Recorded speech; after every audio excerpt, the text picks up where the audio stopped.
ఆషాఢంలో తెలుగు మ్యాట్రిమోనీలో ఎందుకు రిజిస్టర్ చేయాలో చెప్పండి.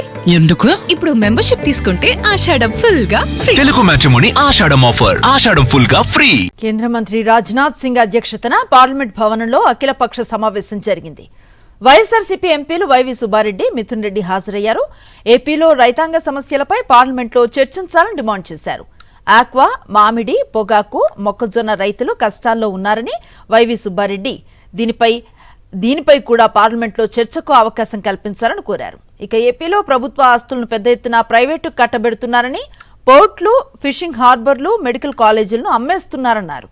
జగన్ సృష్టించిన సంపదను చంద్రబాబు అమ్ముతున్నారని మండిపడ్డారు వైవి సుబ్బారెడ్డి. ఏపీలో లాకప్ డెత్లు, దళితులపై దాడులు పెరిగిపోతున్నాయన్నారు. స్టీల్ ప్లాంట్ ప్రైవేటీకరణను ఆపివేయాలని డిమాండ్ చేశారు. ఈ అంశాలపై చర్చించాలని కేంద్రాన్ని కోరినట్లుగా తెలిపారు ఆయన.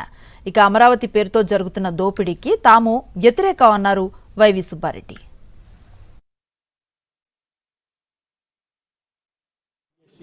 చాలా ఇర్రెగ్యులారిటీ జరిగినాయి టీచర్స్ సెలక్షన్లో. వాటిపై కూడా చర్చ జరిగే విధంగా చర్యలు తీసుకోవాలని చెప్పడం జరిగింది. అదేవిధంగా ఇంకో ప్రధాన అంశం అన్ఎంప్లాయిడ్ యూత్, అర్బన్ అన్ఎంప్లాయ్మెంట్ ఎక్కువ పెరుగుతుంది. దీనికి ప్రధాన కారణం ఎంఎస్ఎంఈస్ క్లోజ్ అయిపోతున్నాయి.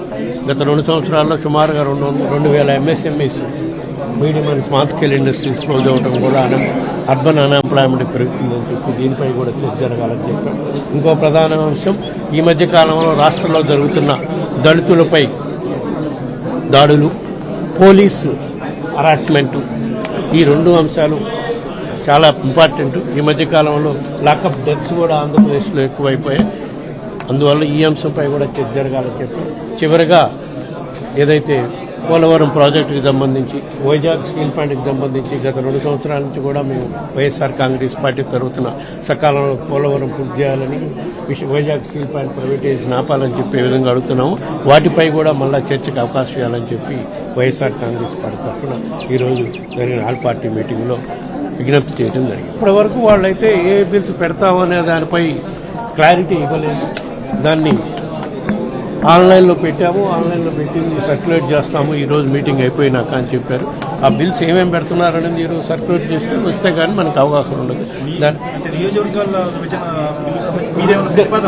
నేను వాళ్ళు ఏ విధంగా ప్రపోజల్ ఇస్తారో దానిపై తర్వాత పార్టీలో చర్చించుకొని నిర్ణయం తీసుకోవడం జరుగుతుంది.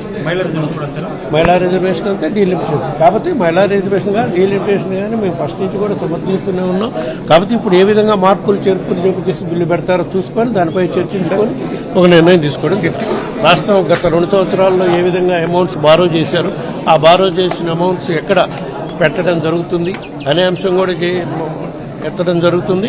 ఆ తర్వాత ఏదైతే ప్రైవేట్ వాళ్ళకి ఏ విధంగా ప్రభుత్వ ఆస్తులను కట్టబెట్టడానికి ఈ ప్రభుత్వం అంటే కూటమి ప్రభుత్వం, అక్కడ తెలుగుదేశం పార్టీ ప్రభుత్వం చర్యలు తీసుకుంటుందో దానిపై కూడా ఈ సమావేశాలు లేవనెత్తే కార్యక్రమం చేస్తాం.